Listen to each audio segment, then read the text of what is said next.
바이킹들 사이에서 한 단어가 당신의 명예를 파괴하고 죽음을 선고할 수 있었습니다.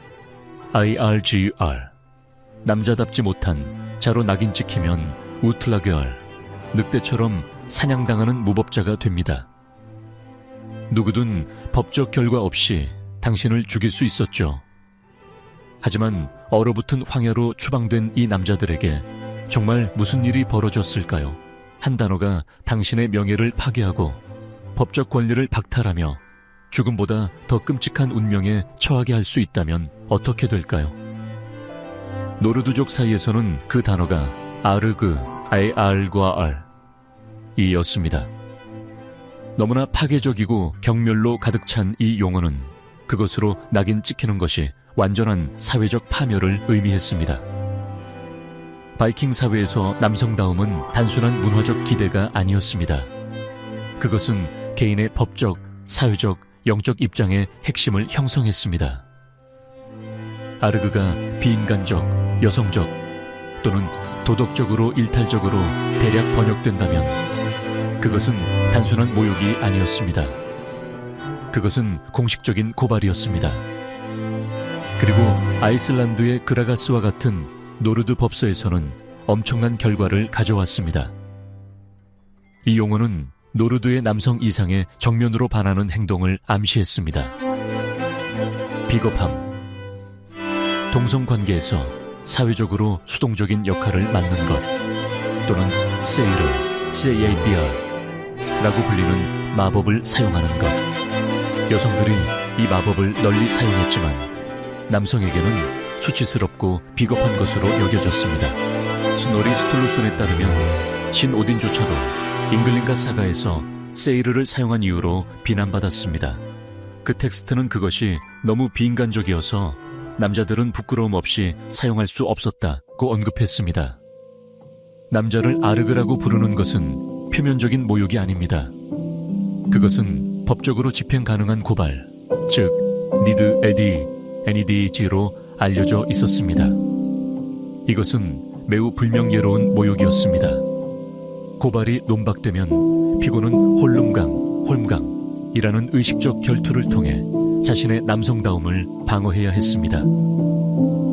응답하지 않는 것은 죄를 인정하는 것으로 간주되었습니다. 그리고 그 결과는 심각했습니다. 노르드법, 특히 10세기와 11세기 아이슬란드에서 도전받지 않는 아르그 고발은 완전한 무법자 처벌로 이어질 수 있었습니다. 이것은 가장 가혹한 형태의 법적 처벌이었습니다. 이것은 단순한 추방이 아니었습니다. 사회 스스로가 선고하는 사형이었습니다.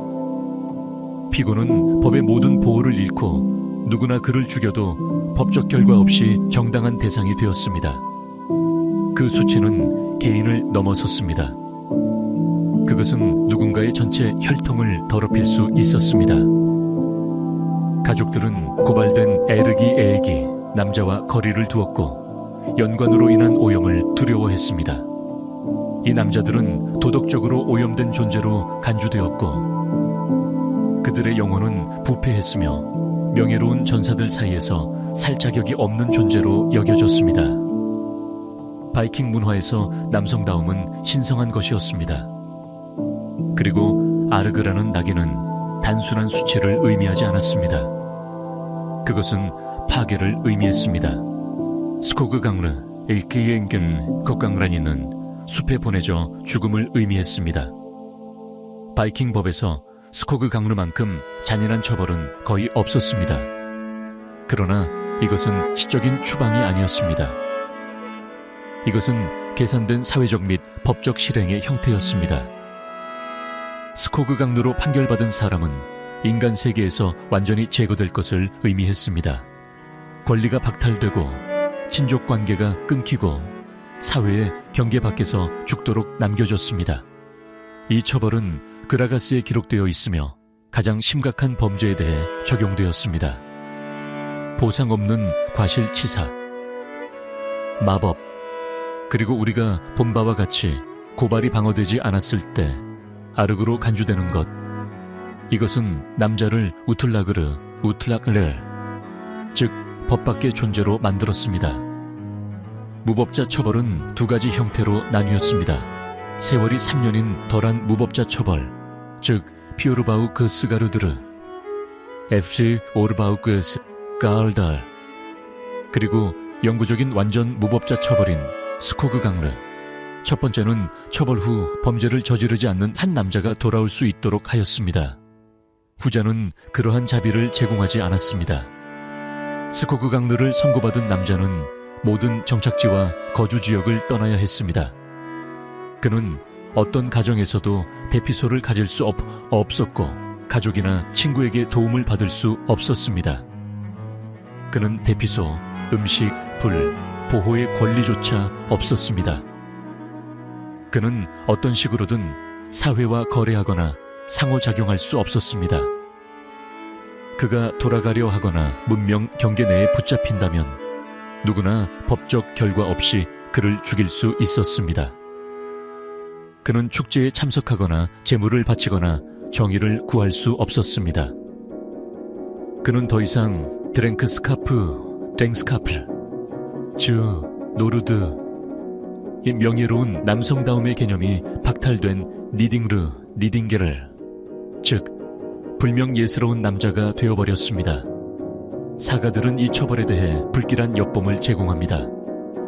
그레티스 사가에서 무법자 그레티르 아스문다르소는 황야로 내쫓겨 몇 년 동안 혹독한 고립 속에서 생존합니다. 그의 운명은 마음과 몸, 영혼의 느린 해체가 됩니다. 이런 상태에서 오래 살아남은 사람은 거의 없었습니다. 노르드의 풍경은 잔인했습니다. 울창한 숲, 무자비한 겨울, 야생 포식자들. 그러나 육체적 위험보다 더 큰 것은 잊혀지는 고통이었습니다. 그런 남자에게는 어떤 의식도 거행되지 않을 것입니다. 어떤 노래도 불리지 않을 것입니다. 그는 몸이 죽기 전에 이미 죽은 것이었습니다.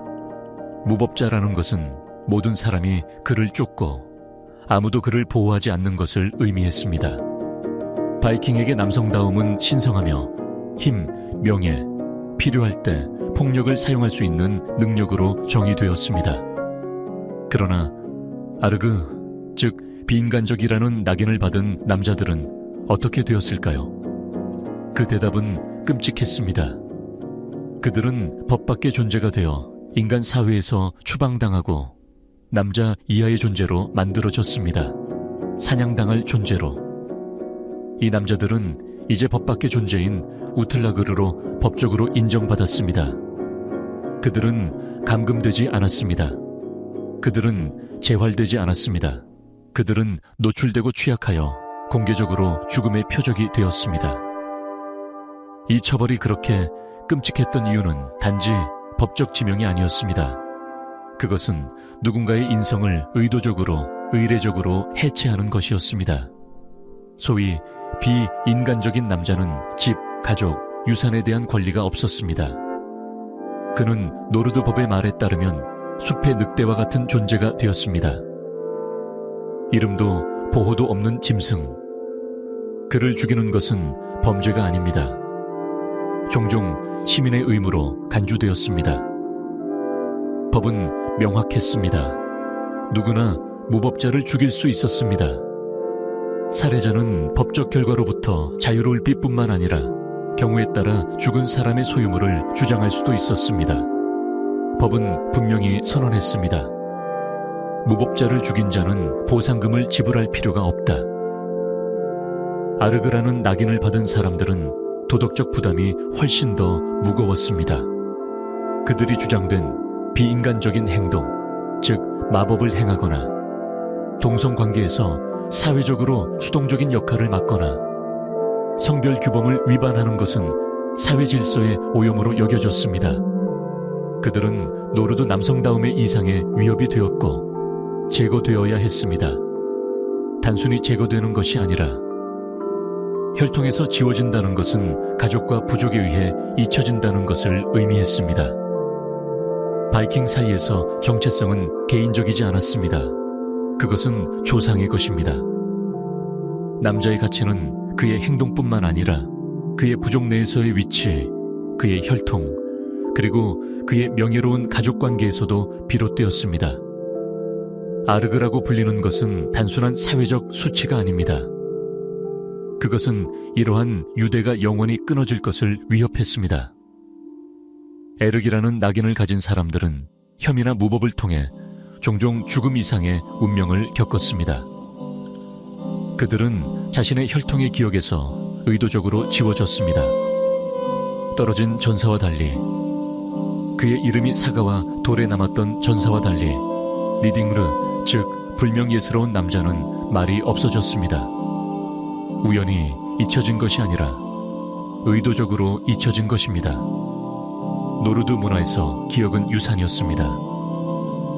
가족들은 자랑스럽게 조상을 이야기하고 명문 혈통을 세대를 통해 추적했습니다. 하지만 한 남자가 비인간적 행동으로 고발당했을 때, 특히 고발이 도전되지 않았을 경우 그의 이름은 종종 계보에서 생략되었습니다. 아이슬란드의 계보 텍스트와 가족 사가들은 이러한 인물들의 계보를 자주 생략하거나 축소합니다. 이는 의도적인 지우기의 사회적 과정으로 반영됩니다. 이는 단순한 수치 때문이 아닙니다. 그것은 자기 보존이었습니다. 니딩르로 오염된 남성을 배출하는 것은 전체 가족에 수치심을 안겼습니다. 이는 결혼 가능성, 상속 권리, 그리고 노르드 지표에서의 위치에도 영향을 미칠 수 있었습니다. 미래 세대를 보호하기 위해 가족들은 고발된 남자의 존재를 부정하고 단절하며 결국 그 남자의 존재를 부인했습니다. 바이킹에게 비인간적으로 여겨지는 것은 단순한 추방이나 죽음으로 이어질 수 있을 뿐만 아니라 가족과 역사, 유산에서 완전히 지워지는 것으로 이어질 수 있었습니다. 한때 명예에 묶인 남자는 자신의 혈맥의 유령이 되어 아무도 기억하지 않고 아무도 애도하지 않는 존재가 될 수 있었습니다. 남자들을 아르그로 비난하는 것은 명예를 지키기 위해 추방, 무법, 그리고 망각을 통해 노르드족이 지닌 의지를 드러냈습니다. 차가운 철로 단련된 남성다움. 그러한 판단은 사회가 누가 보호받아야 하고 누가 내쫓길 수 있는지를 결정할 때 여전히 메아리 칩니다. 전설과 법은 여전히 성별, 정의, 기억을 형성하고 있습니다. 현대의 어떤 규범들이 바이킹의 비인간성에 대한 두려움을 반영하고 있는가요? 아래에 당신의 생각을 나눠주세요. 하바말이 경고하듯이 소도 죽고 친척도 죽고 자기도 죽는다. 그러나 훌륭한 이름은 결코 죽지 않을 것이며 좋은 명성을 얻게 된다면